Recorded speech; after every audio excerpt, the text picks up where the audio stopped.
Good evening. It's an honor for me to introduce Judge Richard Gergel. I'm honored for a variety of reasons. I've known Judge Gergel for several years, first meeting him and his wife Belinda in 1986 while I worked in Columbia. I'm also honored because of his outstanding work as a U.S. District Judge. And finally, I'm honored to introduce him because of his work to bring to light an important part of our history. It's important locally here in Aiken. It's important in the state of South Carolina, and it's important nationally. He has authored a consequential book about consequential events. I received a 3-sentence bio on Judge Gergel, which I don't think did justice. It's important for all of us really to understand his life works, to fully appreciate that this book is really not just a clinical, detached analysis of a terrible tragedy. He's a native of Columbia, South Carolina, and earned undergraduate and law degrees from Duke University. My board member, Dr. Alexander, says that he's the pride of Duke University. We'll let y'all hash all that. Judge Gergel practiced law in Columbia for decades after graduating from Duke Law School in 1979. From then until 2010, he developed a reputation as an attorney who wasn't afraid to take on powerful interests in institutions, often in cases where innocent people had suffered great harm. Judge Gergel was a presiding judge in the trial of Dylan Roof, who was convicted of federal charges relating to the 2015 shooting that killed 9 people at the storied African-American House of Worship, Emmanuel AME Church. Prior to the trial, the state newspaper wrote the following, and if you bear with me, I'd like to quote it because I think it captures the individual. It says, and I quote, Gergel, whose passion is South Carolina civil rights history, will preside over a trial for the ages, a trial that people around the world will be watching, not just because it brims with clashing legal and moral questions, but because it is fraught with all the violent baggage of the state's racial past, from slavery to African-American struggles for equality. Those who know Gergel describe him as a passionate civil rights historian in his own right, with an incisive mind that goes to the core of issues. And they conclude by saying, they say he's more than up to the task, unquote. And indeed, he was. Abraham Lincoln said, I will study, and if my time comes, I will be ready. And Judge Gergel was ready, and he met the moment. And please bear with me, I think this is important to understand his background. Judge Gergel's passion for and support of civil rights is not a recent hobby or casual interest, as I said earlier. He has written about and promoted African-American and white heroes in civil rights. They include Jonathan Jasper Wright, the state's first African-American justice on the South Carolina Supreme Court, who served during Reconstruction. Judge Gergel and his wife Belinda were responsible for getting Wright's portrait hung in the South Carolina Supreme Court building. He's also written about Matthew Perry, South Carolina's most effective civil rights lawyer, who won numerous victories in state and federal courts on civil rights. Perry later became the state's first African-American federal judge. Judge Gergel co-authored an essay on the meaning of Perry's work in a book about Perry's life, and I think his wife edited that book. Also in the 1990s, then Attorney Gergel worked on behalf of Columbia City Council in an effort to get the Confederate flag removed from the State House dome. His wife is very accomplished too, and I just mentioned this, she's not speaking tonight, but many of you know her. She's retired, I think, as the chair of the History and Political Science Departments at Columbia College. She served on Columbia City Council from 2010 to 2012. So, and Dr. Belinda Gergel and Judge Gergel are the co-authors of In Pursuit of the Tree of Life, a history of the early Jews of Columbia, South Carolina. Now, I'll bring this to a conclusion here. So in terms of the book, there's a saying that little hinges swing big doors, and the Isaac Woodard tragedy swung big doors.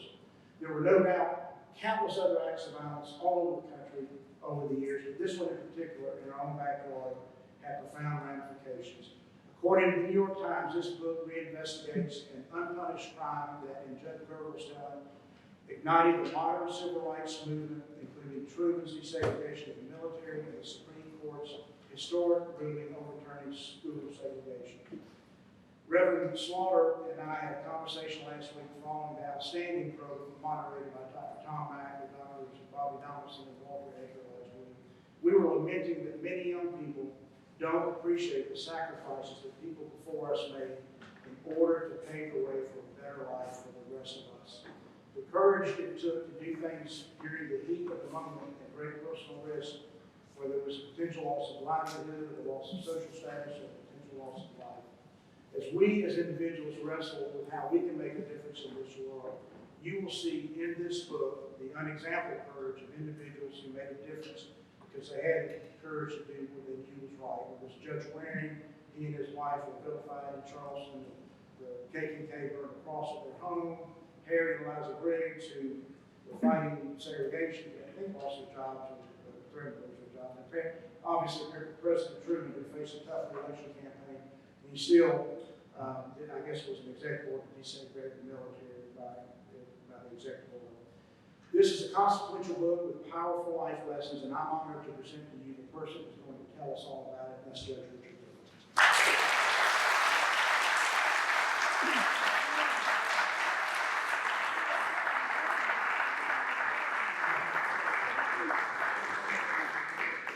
It is great to be here in Aiken. Let's make sure, Ms. Campbell, I've got you.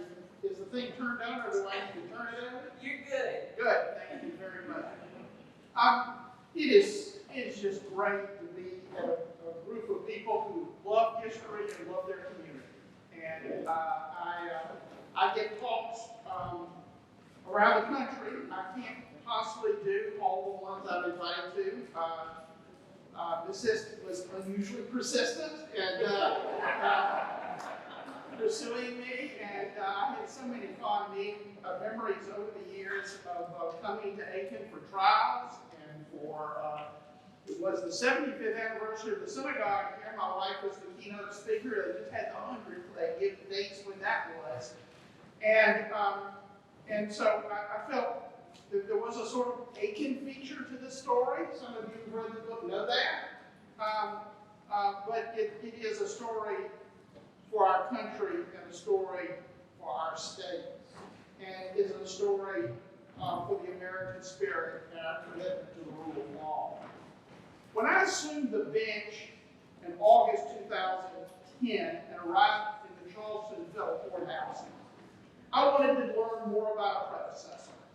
United States District Judge J. Waring, who had served in the position I was assuming from 1942 to 1952, and was the first of the great courageous Southern civil rights judges. He had served in the period during and after World War II. The little that had been written about Judge Waring had left his personal background ambiguous. He was something of an enigma.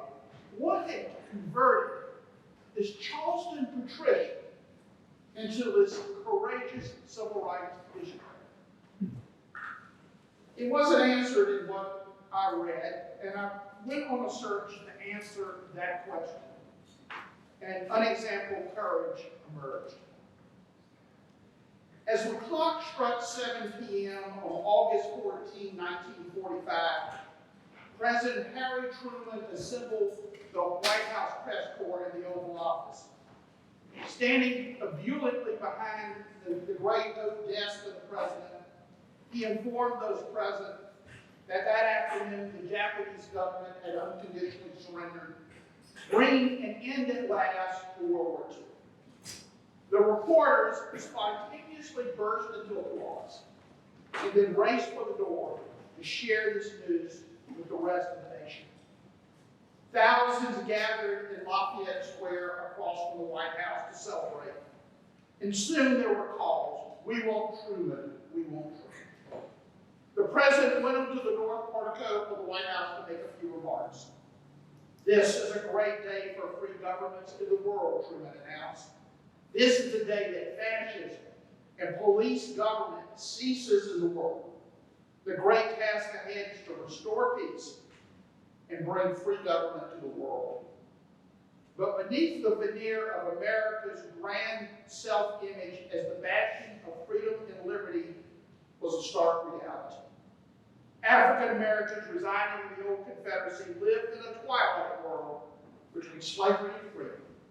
They no longer had masters, but they did not enjoy the rights of a free people. Black Southerners were routinely denied the right to vote, segregated physically from the dominant white society as a matter of law, and relegated to the margins of American prosperity. Racial violence and lynchings festered just beneath the surface. That flag was known as a lynching flag.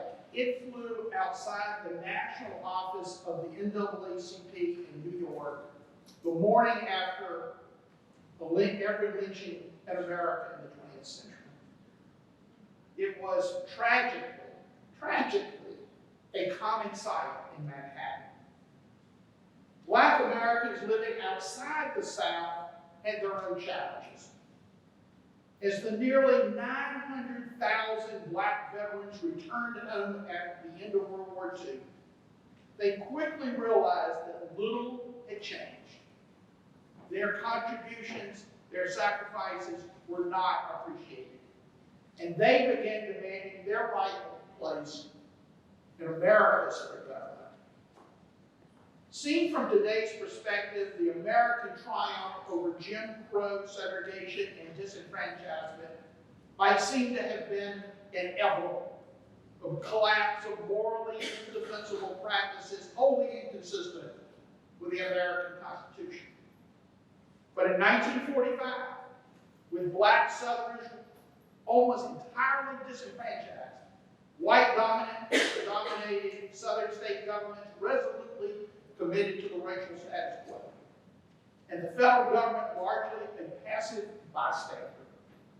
There was no obvious path to resolving this great American dilemma.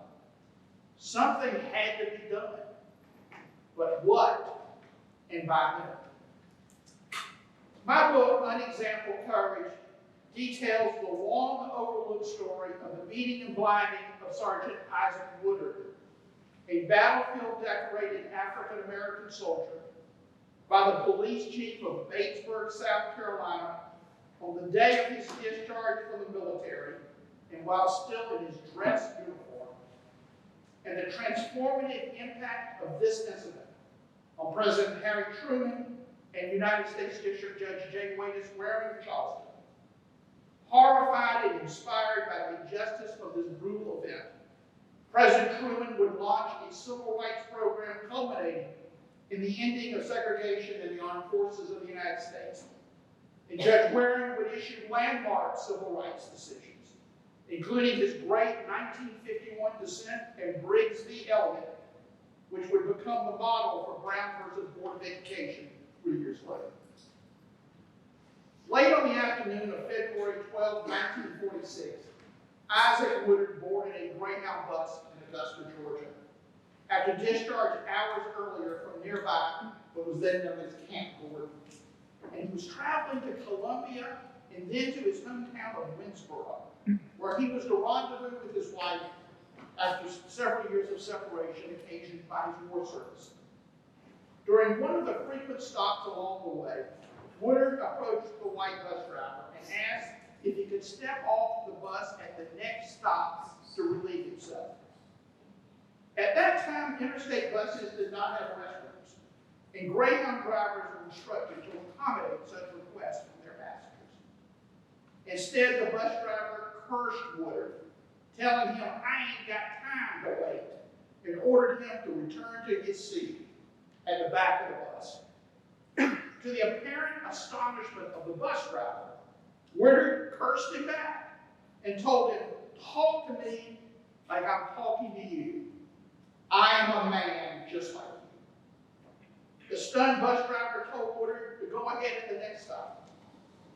But when he arrived in Batesburg, South Carolina, the following stop, the bus driver, apparently no longer concerned with staying on schedule, departed his bus in search of a police officer to have Woodard removed from the bus and arrested.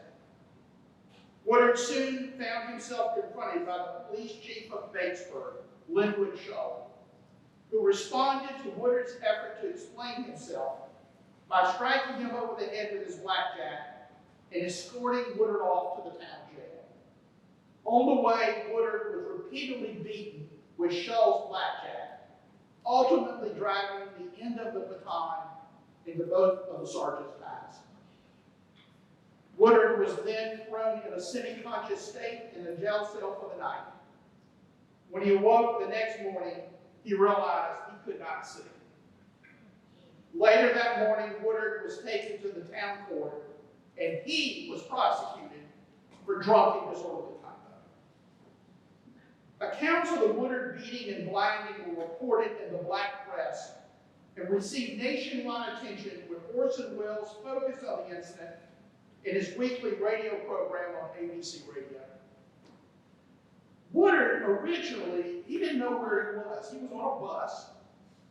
He was taken off a bus. He was beaten. He did not know what town he was in. After he was prosecuted and convicted the next day in town court for drunk and disorderly, the police chief had a problem. He had a blind soldier. And he was resolved to take him over to the VA and just dump him there at the hospital. On his way, Woodard said, "What town are we in?" And the very clever police chief said, "Aiken." So the original report was that this occurred in Aiken. And when Orson Welles on national radio publicized this incident, he said Aiken. Well, the town fathers were a bit confused. It was hard to believe that this could happen and no one knew about it. And the NAACP national office reached out to the NAACP leadership in Aiken. And they said, "We don't know anything about this." And Orson Welles hired private investigators, as did Thurgood Marshall, who was directing all of this, to ride the route of that bus to figure out what town this had occurred. And while they were in this search, this was a very high profile, a lot of controversy. Unsolicited, an African American soldier who had been on the bus wrote Thurgood Marshall and said, "Sir, I heard the broadcast of Orson Welles. It wasn't Aiken. It was Batesburg, South Carolina." And that's how the focus then turned to Batesburg and to Wynwood Shaw. Mass meetings were organized in African American communities across the nation to protest Woodard's treatment. And a benefit concert for Sergeant Woodard in New York City, headed by Joe Louis and featuring such luminaries as Count Basie, Cab Calloway, and Nat King Cole, played to a sold-out audience of 23,000. So here's an ad from an African-American newspaper, the Amsterdam News, of the benefit concert. And there is the champ, Joe Louis, then the reigning heavyweight champion, escorting Isaac Woodard to a press conference to announce the fundraising event. Meanwhile, while all this controversy is stirring around in attention to the blinding of Isaac Woodard, other black veterans returning to their homes in the rural South confronted other incidents of racial violence, including racially inspired murders. No state prosecuted those involved in any of these incidents. On September 19, 1946, a delegation of civil rights leaders met with President Truman in the White House, deeply distressed by this wave of racial violence. Prior to the meeting, Truman's staff advised him that despite his desire to respond to the concerns of the civil rights leaders, there was, as a practical matter, little he could do as president.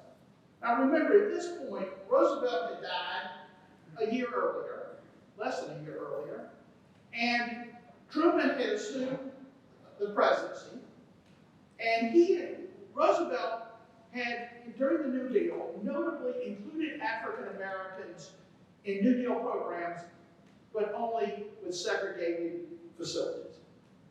Harry Truman actually had a very progressive record on civil rights. He had voted multiple times to make lynching a federal crime, which was the hottest issue in the Senate for a decade. And there were efforts to break the filibuster. Harry Truman voted to sit down with Southerners every chance he could. It never succeeded. In fact, lynching was made a federal crime only in the last 2 years. I'm just going to tell you how that is. Can you imagine being controversial, making lynching a federal crime? It's phenomenal looking back. Well, why was it so hard for the president to do anything? Well, criminal prosecutions by the federal government for civil rights violations in the South were fraught with problems. Most notably, all white juries deeply unsympathetic to civil rights cases. And why were the juries all white? Because the jurors came from voting lists. And voter lists, African Americans were disenfranchised.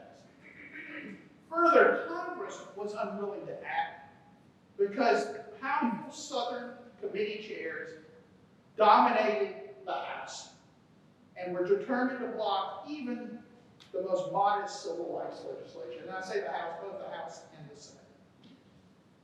As the meeting opened with President Truman, civil rights leaders urged Truman to call Congress back in a special session to address the spreading violence against black veterans. The president expressed sympathy, but lamented there was little he could do because there was little public support for new civil rights legislation, and he, having been in these filibuster battles, knew that he didn't have the votes to break the filibuster. Leading the group was Walter White. Now, Walter White is the gentleman here in this picture to our right of President Truman. It's to his left, but the right of the picture. Walter White is kind of a forgotten figure now, but in 1946, he was the most important civil rights leader in America. He was the executive secretary of the NAACP. He had been there for a decade and a half. He had been a courageous author and journalist for the NAACP, the crisis newspaper. He was very light-skinned, and he would go to lynching sites. And people thought he was a white man, and they would tell him about the lynching. And he wrote a bestseller book, incredible book about lynching in America in like 1990. He was quite a figure.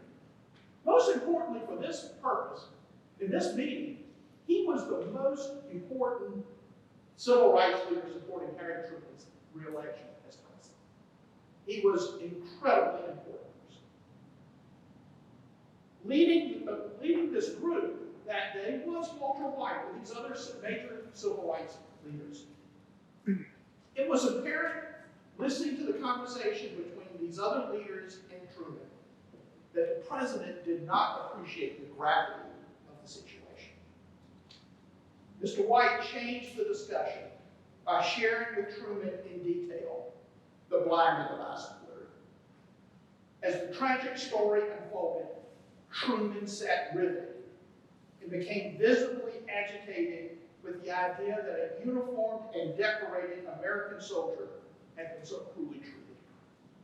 Abandoning the advice of his staff, Truman stated, "My God, I had no idea it was as terrible as that. We have got to do something." The following day, Truman wrote his Attorney General, Tom Clark, and shared with him the story of the blinding of Eisenhower, noting that the police officer had deliberately put out the sergeant's eyes. Truman made it clear that the time for federal action had now arrived. He further indicated that he intended to appoint the first Presidential Committee on Civil Rights to propose a new agenda to address what was obviously America's serious racial problems. 3 business days after Truman's letter was delivered to the Attorney General, the United States Department of Justice announced the prosecution of Batesburg Police Chief Linwood Shaw in the Federal District Court in South Carolina for the deprivation of the civil rights of Eisenhower. Meanwhile, the Department of Justice prepared the necessary documents to organize the first Presidential Committee on Civil Rights. Truman charged his committee in its first meeting on January 15, 1947, to be bold and to attack the root causes of America's deep-seated racial problems. He held the committee's first meeting in the cabinet room to emphasize the importance of its work. In less than a year, the Truman Civil Rights Committee issued a landmark report to secure these rights, which graphically detailed America's profound racial challenges and proposed groundbreaking policies and legislation, including the ending of segregation in the armed forces of the United States. Truman fully, publicly embraced the proposals of the Civil Rights Committee. And on July 26, 1948, he issued Executive Order 9981, mandating the integration of America's armed forces. That's a headline of an African-American paper, the Chicago Defender, noting President Truman wipes out segregation in armed forces.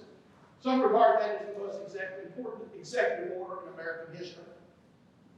Note the headline to the lower right. Posse bent on lynching searches woods for prey.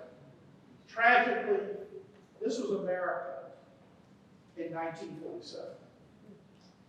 What is remarkable is that Truman issued his executive order in the midst of his 1948 election campaign, with the full knowledge that there would be likely significant adverse political repercussions.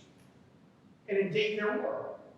Southern segregationists created a third party, the Dixiecrats, and nominated South Carolina Governor Strom Thurmond as president, with the avowed purpose to punish Truman for his civil rights scandal.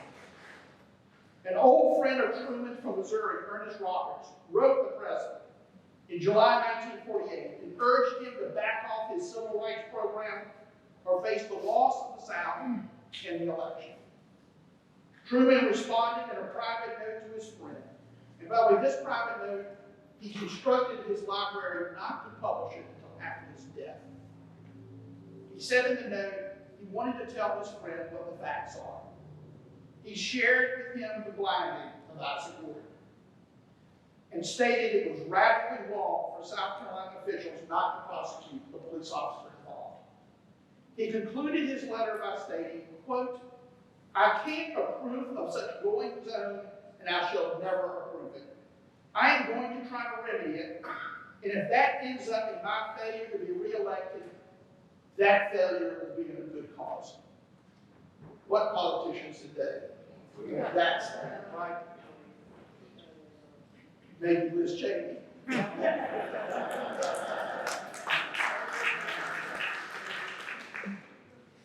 Truman refused to back down on civil rights, and many of those who disagreed with him admired his steadfastness and commitment to principle. Truman swept the victory in a stunning, unpredicted landslide, including winning 8 of the 12 southern states. Truman's successful desegregation of the military marked the beginning of the end of Jim Crow in America.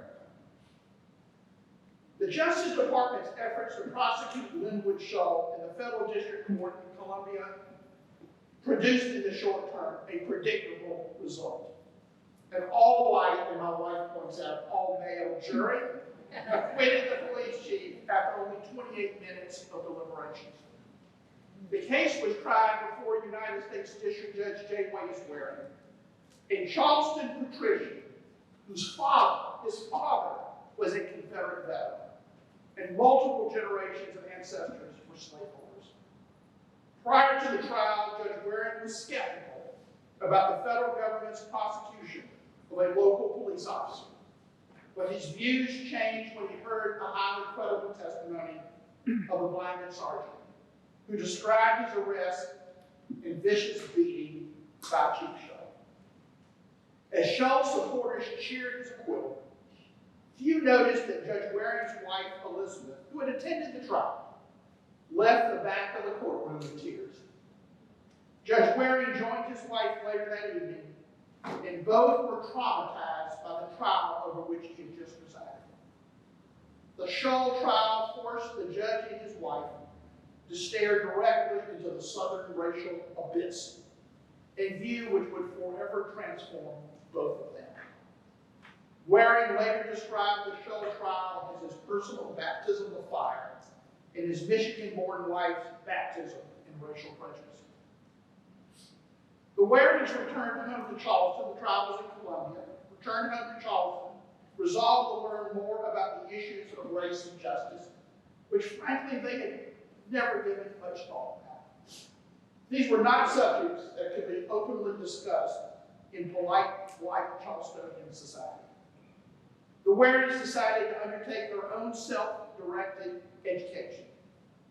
Each evening after dinner, Elizabeth would read a portion of a selected work to allow the judge to rest his eyes after a day of handling his judicial duties. By the way, my wife has not offered to do that. The couple would then discuss what they had read, often while driving around Charleston in the evening, a favorite pastime. People would ask me, well, what did they read? I said, well, we actually know what they read because they shared it publicly in later years. They started with W.J. Cash's Mind of the South. Mind of the South, W.J. Cash was a South Carolina-born journalist and writer. He worked for the Charlotte newspaper. And his book, a popular view at the time, was that slavery was wrong, but it was actually a kindly, civilizing institution. W.J. Cash said, oh no, it was a brutal, violent institution. And that lynching was the natural outgrowth of slavery. Judge Waring, reading Cash's Mind of the South, would later say, it was tough medicine, but I knew when I finished it, he was right. He and Elizabeth then read a 1,400-page book by Gunnar Murdoch, titled The American Dilemma. The American Dilemma was a study commissioned by the Carnegie Foundation at the end of World War II, in which some 40 scholars were asked to contribute to study and make a candid report of civil rights and racial matters in America. It was then and today an extraordinary document. Its candor is amazing. Gunnar Myrdal was Swedish, and the idea was that maybe America needed someone, maybe the author of this should be someone who was not America, who could see more clearly America's situation. The book is extraordinary. The Warings read every page, and when they finished, there was no turning back. Gunnar Myrdal the book would later be cited in Brown versus Board, and he would later be awarded the Nobel Prize. As Judge Waring's new views on race and justice emerged, George Elmore, an African-American businessman, filed suit in federal district court in Columbia in 1947, challenging the South Carolina Democratic Party's all-white primary. A key element of maintaining white control was that the only election that mattered in the one-party South was the Democratic primary. And the Democratic Party took the view that it was a private club and it chose only to invite white people. So those few African Americans who managed to get registered to vote couldn't vote in the only election that mattered. Elmore was represented by Thurgood Marshall, the 39-year-old chief counsel of the NAACP, who was already developing a reputation of almost legendary proportions as a skilled litigator in legal strategies. South Carolina political leaders were united in their resolve to preserve the white primary, notwithstanding a clear U.S. Supreme Court precedent holding white primaries in the Constitution. Every state but South Carolina agreed to abide by the Texas white Bluebird primary case of Sweat versus Payne. Judge Waring understood when he took the case that any decision recognizing the right of minority citizens to vote would produce intense hostility and possibly a violent public reaction. He went home the night he was assigned the case and told Elizabeth, you know, up to this point, we've been doing this privately. But if I rule for the plaintiff in this case, our lives will never be the same. She said, I'm with you from start to finish. Judge Waring would later explain that his choice was either to be entirely governed by the doctrine of white supremacy or to be a federal judge and decide the law. On July 12, 1947, Judge Waring issued his decision in Elmore v. Rice, declaring South Carolina's white primary unconstitutional. He ended his order by stating, it is time for South Carolina to rejoin the Union and to adopt the American way of conducting elections. The groundbreaking nature of the Elmore decision was immediately appreciated by the leadership of the NAACP. In a private note with Thurgood Marshall, William Hastings, who would later be appointed the first black federal judge in American history, he wrote Marshall, he says, I have read the South Carolina opinion 3 times, and I still don't believe it. In many respects, Thurgood, I think this is your greatest legal achievement. But the segregationists would not give up. Soon a new party rule was adopted, allowing blacks to vote in the party primary, so long as they pledged their support to racial segregation. Surprise, a new lawsuit was filed, and on July 16, 1948, Judge Waring summoned all 93 members of the Democratic Party's executive committee, the most powerful group of people politically in South Carolina, and he summoned them to his courtroom for an emergency hearing. He denounced their efforts to defy his earlier ruling and explained that a federal judge faced with contempt had 2 choices. He could impose a fine or a jail sentence.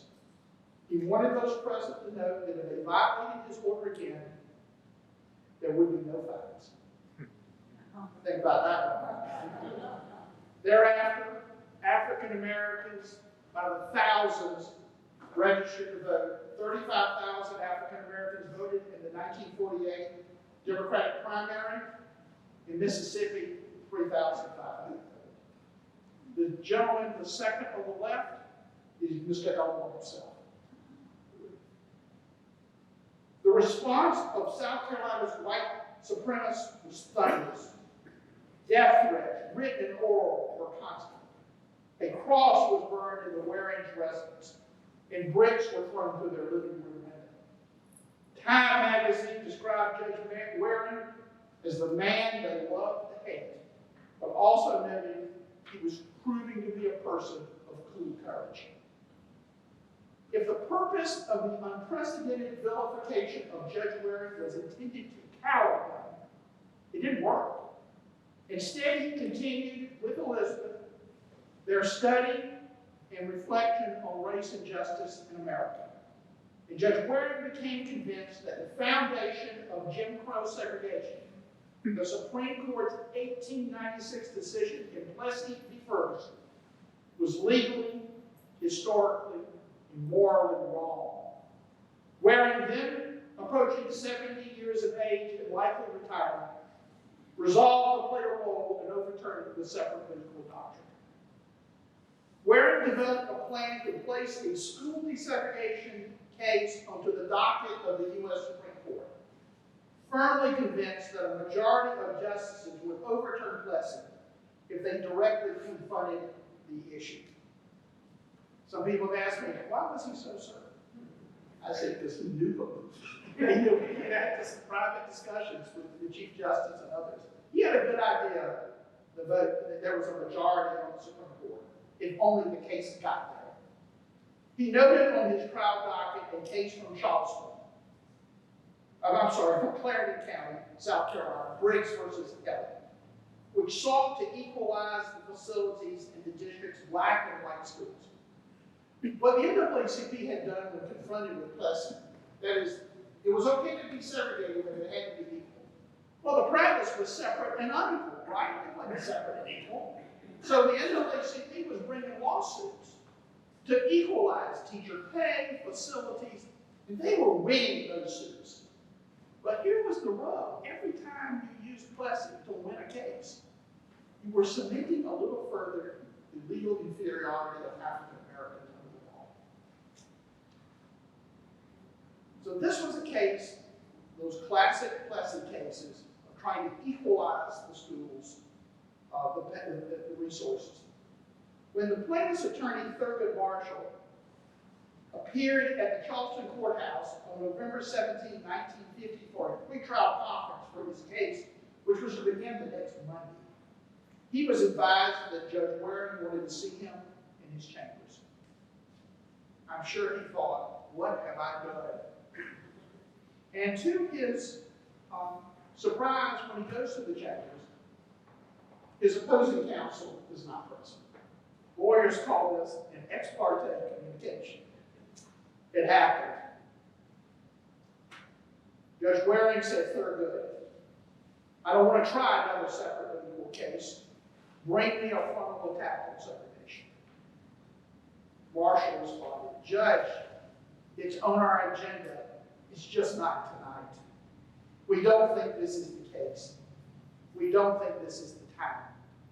What he was really saying was, they'll kill my plaintiffs in Clarendon County if we confront segregation like this. Waring was unpersuaded. He said, Thurgood, this is the case. This is the time. Marshall urged the judge to think practically, noting that any decision by him overturning Plessy would be reversed on appeal by the Fourth Circuit Court of Appeals in Richmond. Waring explained that since the challenge to public school segregation contested the constitutionality of state law, he would request the appointment of a three-judge panel in which he would be one of the three judges. Now, Marshall responded, well, Judge, we'll lose 2-1. Waring agreed, but noted that any appeal from a three-judge panel bypassed the Court of Appeals and went directly onto the docket of the U.S. Supreme Court. Waring's plan was bold, even brilliant, but it conflicted with a highly successful litigation strategy of the NAACP. They carefully built one legal precedent on top of another, never trying to get ahead of the Supreme Court. A few minutes after this dramatic encounter, Judge Waring convened the pretrial conference in Briggs and publicly pressed Marshall on whether he was prepared to challenge the constitutionality of public school segregation. Marshall stated that he was, and agreed to dismiss his pending lawsuit and refile Briggs v. Elliott as the first frontal attack on public school segregation in American history. Although Marshall agreed to dismiss his original complaint and file a new suit, he needed to obtain the consent of his clients in this change in legal strategy. Marshall had a real concern about the safety of his clients if they took this step in their rural and impoverished community. And he sent his top aide, Bob Carter, later a federal judge, to Somerton, to South Carolina, to discuss this change in legal strategy.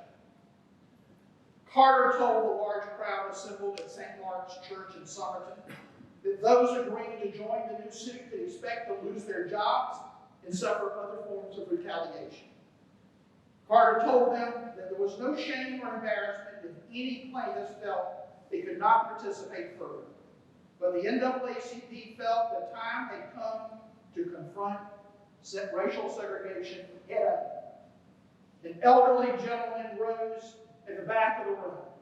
He stated, we were wondering how long it would take you lawyers to figure this out. With only 2 exceptions, all the original Briggs plaintiffs chose to join the new lawsuit. The newly filed Briggs case was tried in the Charleston Federal Courthouse in May 1951, before a 3-judge panel, which included Judge Waring. In prior years, civil rights cases in the South were sparsely attended by members of the Black community, lest they be identified as members of the NAACP. That would get you fired if you were a school teacher, or there were challengers to the racial status quo. But on the morning of May 28, 1951, as the sun rose in Charleston, African Americans lined up at the federal courthouse and down Broad Street as far as the eye could see, hoping to observe what many thought might be the most important case in American history. As Thurgood Marshall entered the courthouse that morning, he turned to his young assistant, Bob Carter, and said, "Bob, it's all over." Carter was confused. He said, "What are you talking about?" He said, "They're not scared anymore." Judge Waring also observed the massive crowd from his office window, later describing the scene to an historian as a breath of freedom.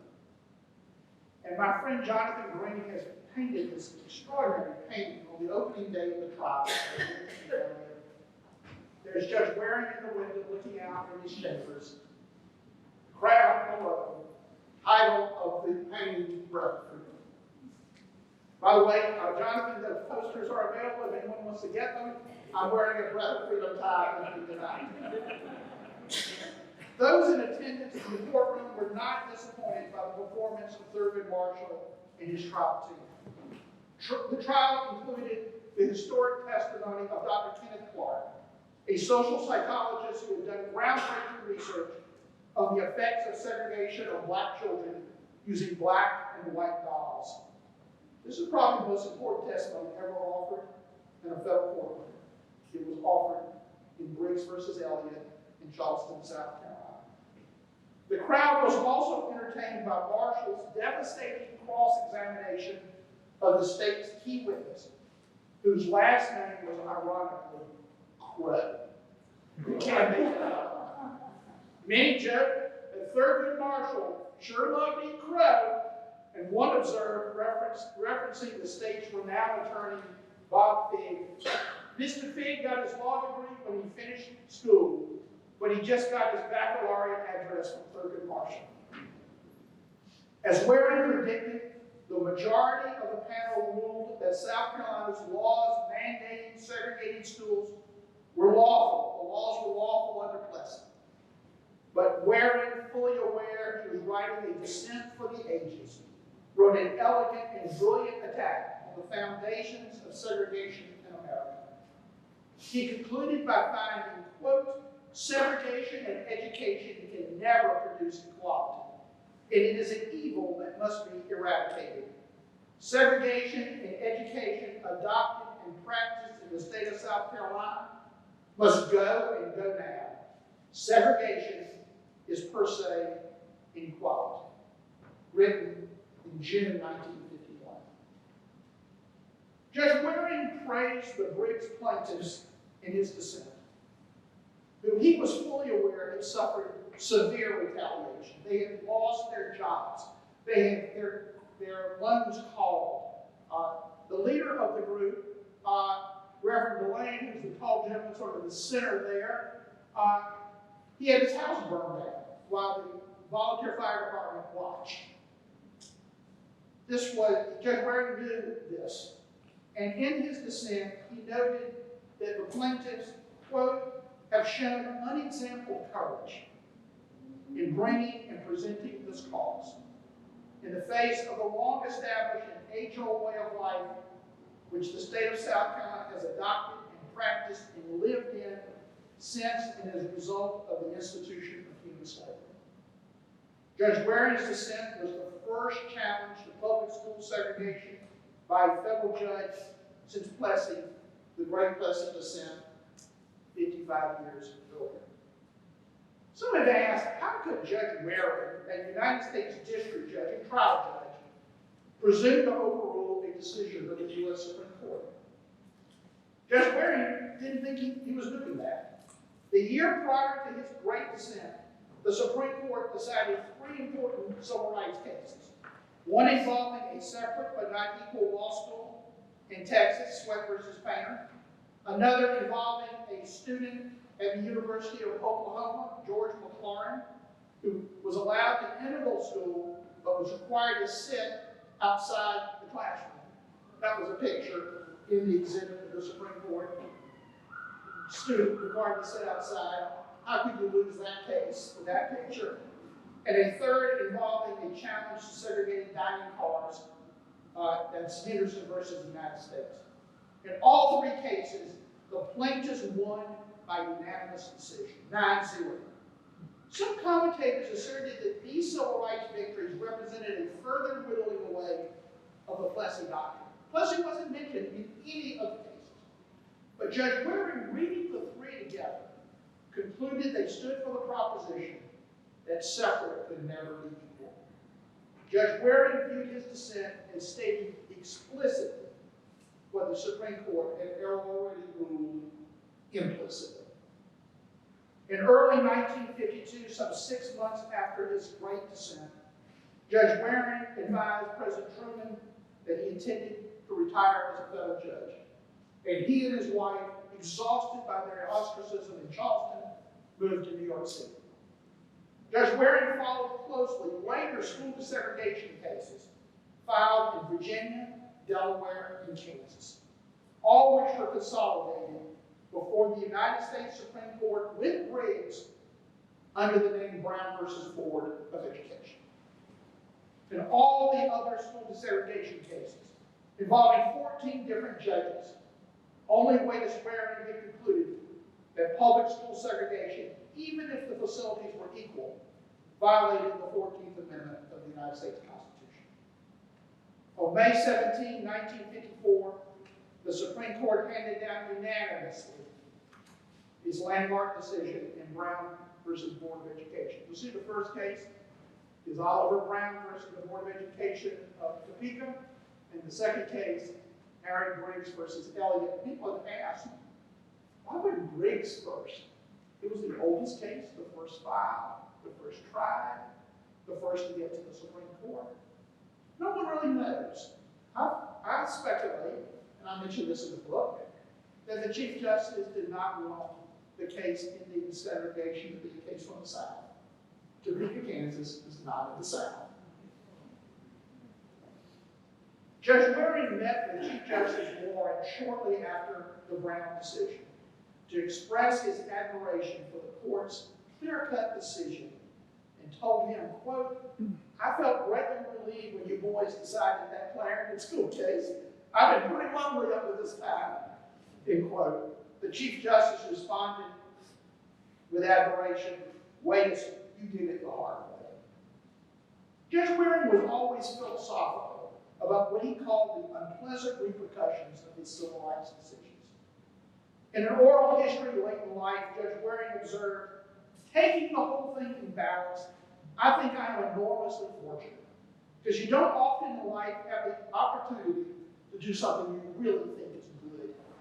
I think a great stroke of fortune came down my alley. The other penalties don't amount to anything. They're offset by what I think is a really important contribution to the history of our country. As I completed Unexampled Courage, I visited the town of Batesburg and retraced the fateful path of Isaac Woodard, from the bus stop where he was removed from the Greyhound bus and arrested, to the storefront around the corner where he was beaten and blinded, and to the location up the street where the town jail and town court once stood. Joining me on this solemn walk was the mayor of Batesburg and the town attorney, both of whom had only recently learned of the Woodard incident from me. The mayor was deeply moved and began exploring ways in which the town could honestly confront its past. On June 1, 2018, the town attorney filed a motion to reopen the long-closed case of the town of Batesburg versus Isaac Woodard, his unjust conviction the morning after his blinding. And the town attorney moved to have the conviction vacated. The motion was granted, expunging Woodard's conviction. And in 2019, the town of Batesburg dedicated a historic marker candidly telling the story of the blinding of Isaac Woodard. And there is his nephew, Mr. Young, who was Isaac Woodard's caregiver. Mr. Woodard died in the early 90s. And a whole delegation of Woodard family members came from New York for the ceremony.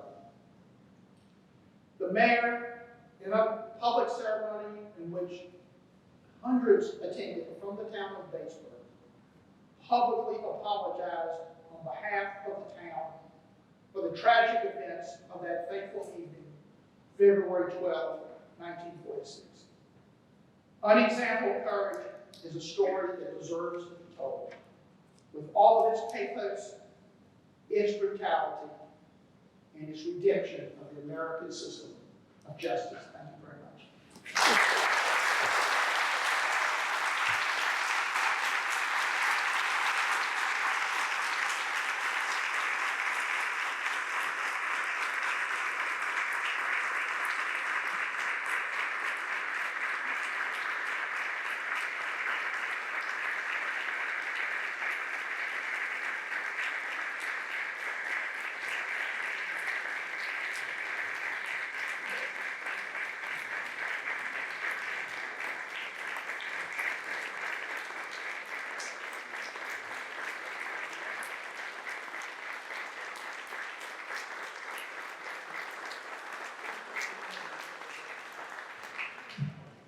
We now open it up to questions.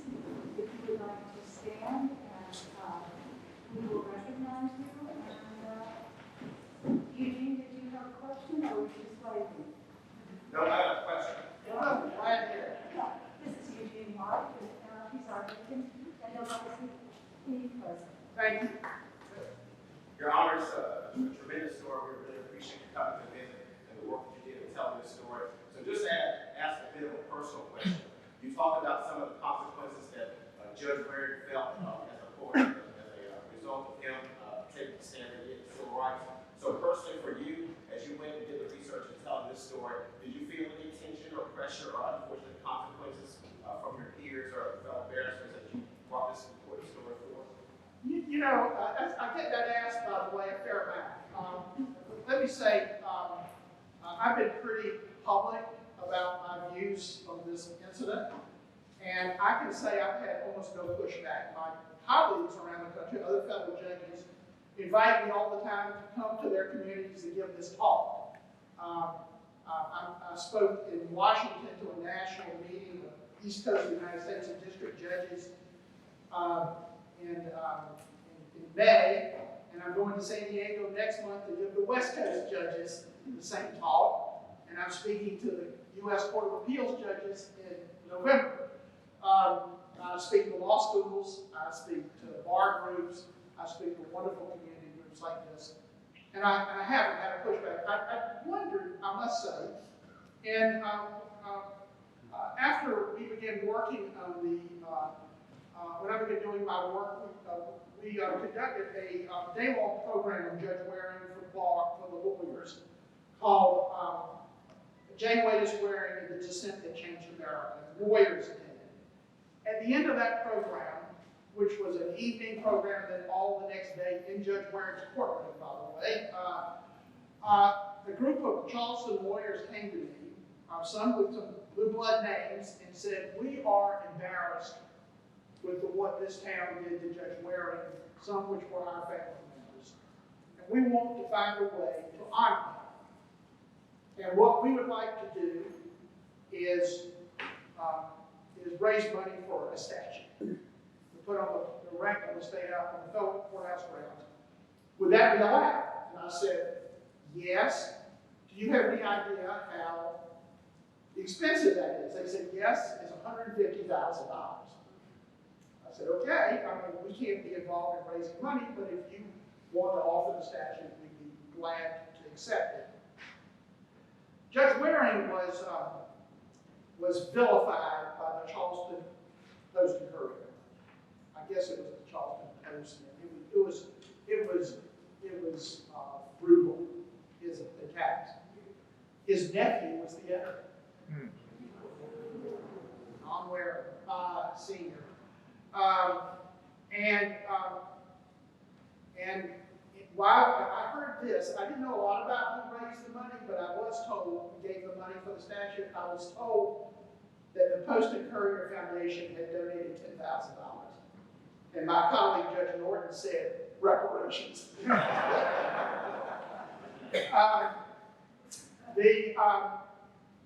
that program, I think our program was about 2012 when we did the day-long program, attending was retired Senator Fritz Hollins, who was a friend of mine.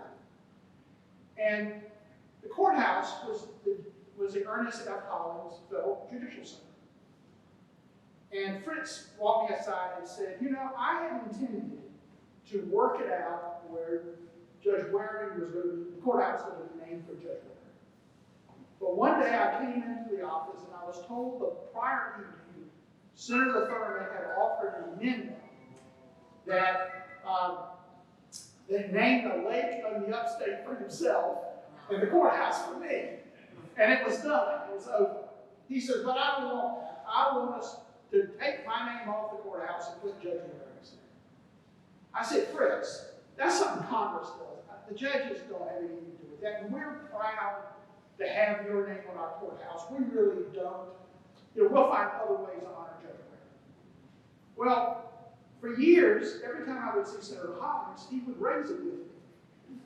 And his former law partner, Judge Duffy, I went to see him and I said, what am I to do? You know, I greatly admire Senator Hollins, but he keeps asking me to do something, and I keep telling him the same thing. I'll tell you what you need to do. Tell him the next time he says it, tell me to write a letter. He won't write a letter. I forgot what the end of it. So, the next time I saw Fritz, I said, could you write me a letter? 2 days later, a 3-page single-space letter. I went to Judge Duffy and said, you got any more bright ideas? So later, Fritz wouldn't give up, and both Congressman Clapper and Senator Graham called me and said, Fritz wants to change the name of the courthouse. I said, folks, all I can say is, for 5 years, he's been telling me this every time I see him. And in 2016, Congress followed his request. First time in American history, a name was removed from a federal courthouse and replaced with someone who he thought was more worthy. And we are now the Gergel Square Federal Judicial Center. So, and let me through all of that, the dedication of the courthouse, the erecting of the statue, we had huge crowds from local crowds, including many of the people that we might have guessed wouldn't like it. So the answer is no. Yes. Yes. I don't think anybody will have trouble hearing me. I used to teach school. Yeah, my wife calls her a teacher voice. This is my teacher voice. Why couldn't the original trial, where the evidence was so much in preponderance of what the jury said it wasn't, why couldn't he reverse that decision? Or have I been watching too much Law and Order? Too much Law and Order. Judge has no voice. An acquittal is an acquittal by jury. The judge cannot overturn it. Now, in civil cases, we're called the 13th juror. We can overturn a civil result, a verdict. We can overturn that. I've never done it, but it's certainly possible. But in a criminal case, an acquittal is it. Double jeopardy, you try it again, it's over. Yes? I'm curious, so usually when we go voting down ballot, there seem to be judges who are running to become judges, right? Did Waring have to put his name on a ballot in the midst of these circumstances? Well, first of all, in South Carolina, which is a minority of states, we do not have public election of judges. We have a legislature that selects our state judges. Federal judges are nominated by the president and approved by the Senate. So Judge Waring in 1942 was nominated by President Roosevelt on the recommendation of the 2 senators from South Carolina, both of whom were avowed segregationists, and who I'm sure thought he was, and he probably at the time was, okay? And he was confirmed unanimously within a couple of weeks and became a federal judge in which he had life tenure. So he never had to stand again. Yes? I have a couple of questions. I haven't read your book, but I'd be interested to know what happened to Isaac Woodard later in life. Was he just always a victim? Did he work? That kind of thing. My second question, I just read that Harry Truman was pushing national health care and ran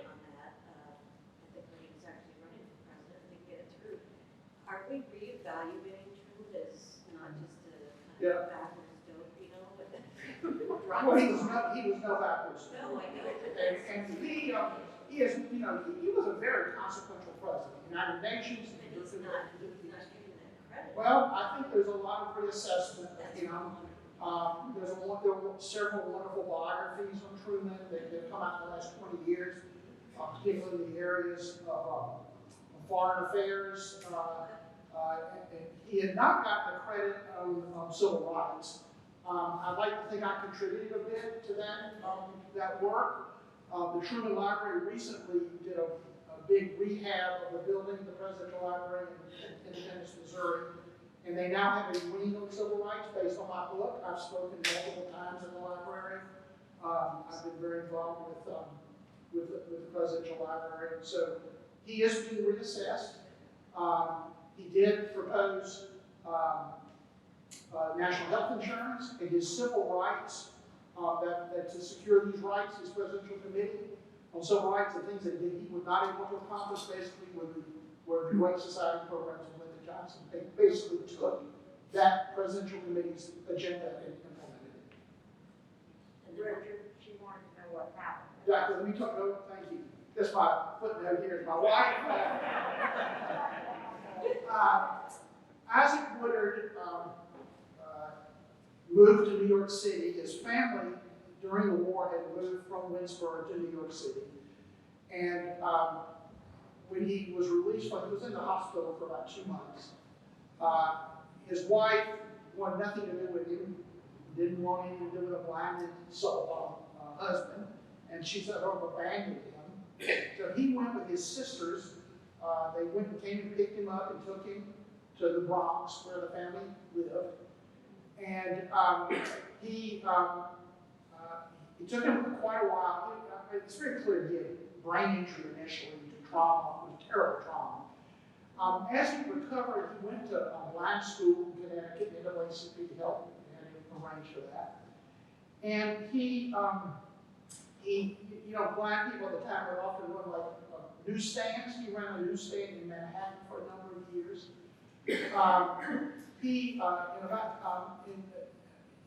One of the sort of unintended consequences of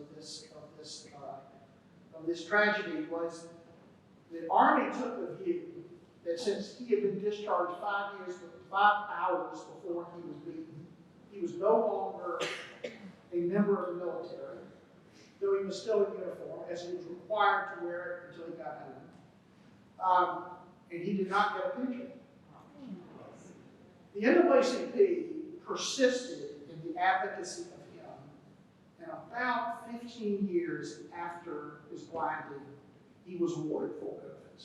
Congress changed the law. They lobbied for it, got it changed. He wasn't the only veteran who was injured on the way out or whatever, but he certainly was the most prominent. And he got a fair amount of back pay from that. And he, according to his nephew, bought some rental property and was something, he was, you know, a middle class, lived a sort of middle class life with his VA benefits, his disability benefits, and his back pay, and then his rental income. And his nephew, Mr. Young, told me that he was the rent collector. He was a kid, he'd go there and collect the rent. And he said his uncle could squeeze a nickel until it screamed. It was very tight. But he supported a family, and he died in the early 90s, in his 70s. Long forgotten. You know, he'd become very prominent, and then he disappeared from the public. Yes, ma'am. I'd like to ask you, I'm not teaching in public school anymore, but I'm somewhat alarmed with the willingness or seem to be mood changing or not looking at or not expressing the histories that we know are true. Can you speak to that? Well, you know, I'm a little reluctant to talk about public policy and my position, but let me just say we will never rectify the wrongs of our society if we don't know about them. We've got to know the truth. So we Yes. Thank you, Judge, for sharing that story and encouraging me to share a related tangential Please do. Eugene and I have also shared.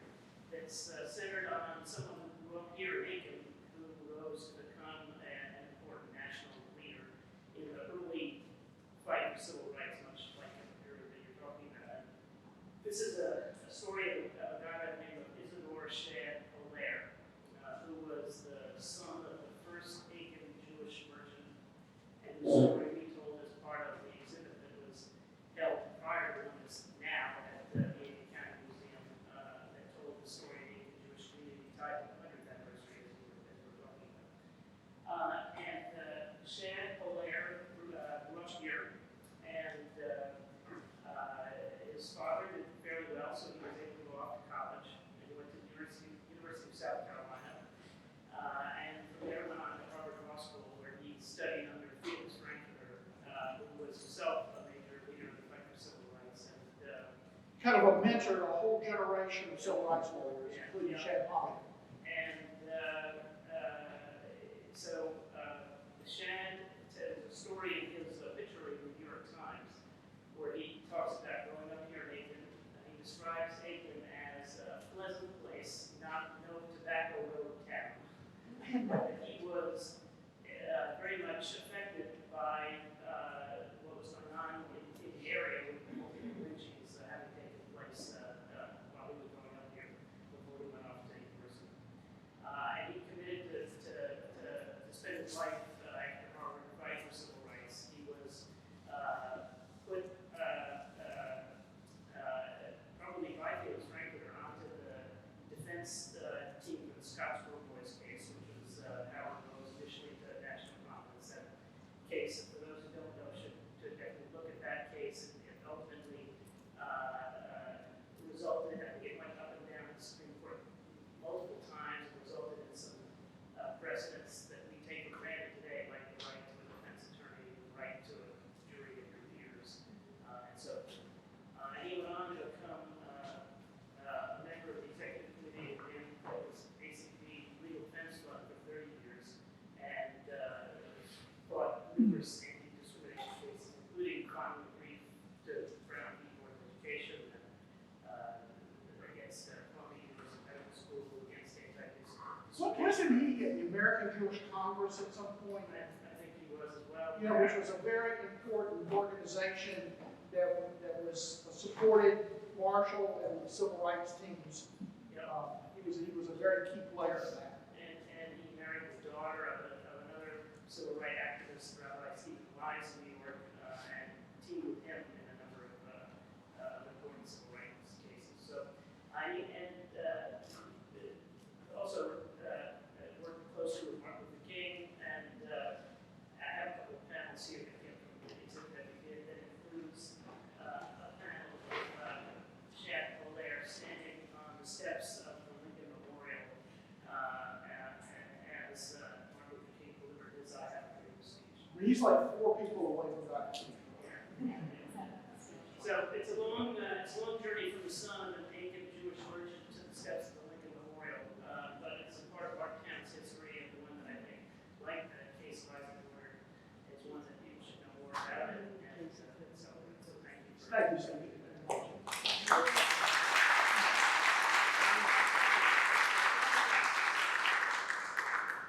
Other questions? Well, thank you. Y'all have been yes, sir.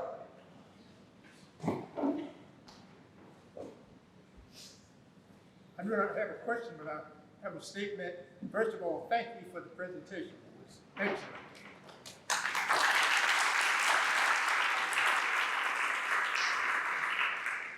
The Woodard story has a great meaning to me. I had 2 incidents that parallel with that, with Woodard, but mine came out quite different than opposite. The first one was in January 1952. The second was in March 1953. The first one, I boarded a bus in Barnwell, bus that Best Drugstore, that was the bus station, it probably still is. And there was just a few people on the bus, and when I boarded the bus, I sat about midway to the bus. So the bus took off, and as it traveling along, I noticed that the bus driver, that long mirror up front, he was every now and then he'd look up in the mirror like that, So that didn't mean anything to me. But when we got to Williston, before he opened the door to let anybody in, he came back to me and told me I had to get up and move to the back seat. So I was on the way back to camp. My mother, I was on furlough, and my grandmother passed away while I was on leave.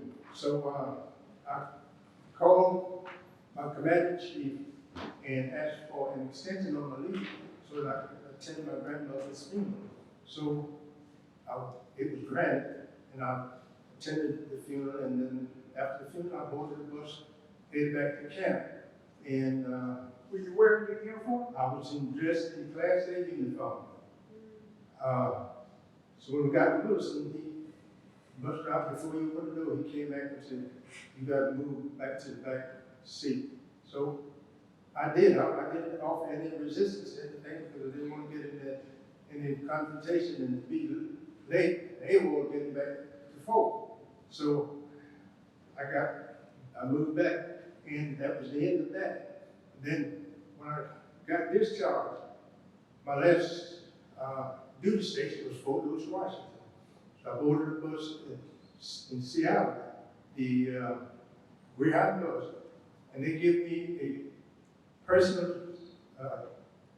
seat assignment. It was like planes now. They give you the number of seat, and they give you a number of seat, and it was about midway in the bus. So that was my seat, supposedly, until I arrived back home to Barnwell. And I kept that seat until I got in Georgia. When I got Georgia, during that time, the people could stand on the side of the road and wave the bus down and board the bus. So when we got somewhere down in Georgia, people started boarding the bus. White people started boarding the bus, and seats were vacant behind where I was sitting, but with everything in front of me was full, and they wouldn't go behind me.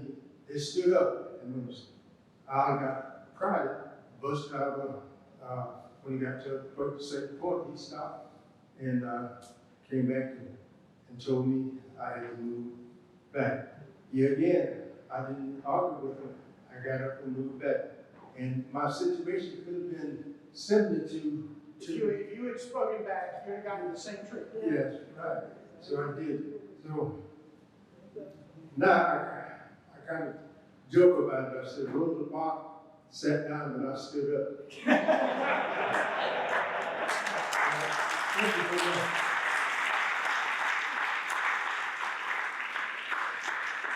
I tell the story in my book about a lieutenant, an African-American lieutenant, who sat about midway on a bus, just like this gentleman did, and a woman got on the bus who was the wife of an African-American officer as well. She was very light-skinned. She sat with this black lieutenant. And so not only was he sitting in the wrong place, he looked like he was sitting with a white woman. Okay? And it was a military transport in Texas. And he was told by like a corporal to move. He said, "I'm a lieutenant. You don't tell me what to do." And they arrested him. And he's prosecuted, court-martialed, and acquitted. His name was Jackie Robinson.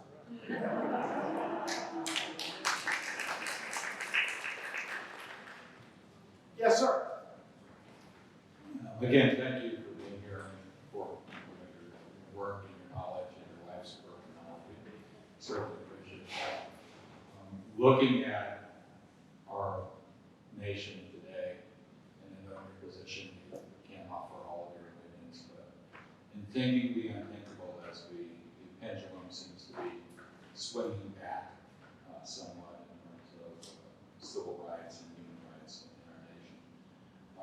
What is your view that even fundamental decisions like Plessy versus Ferguson, there are some people who want to revisit that, the notion of who is an American and who is a human being? Maybe we'll revisit Dred Scott next.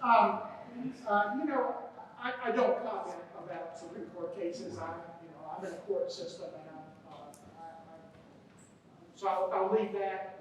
But I will simply say that I've heard a number of the justices, including the Chief Justice, call Brown the most important case in American history. So I think it is unlikely that will be revisited. I can't tell you about other cases. Yes? Well, thank y'all. Y'all have been a wonderful audience.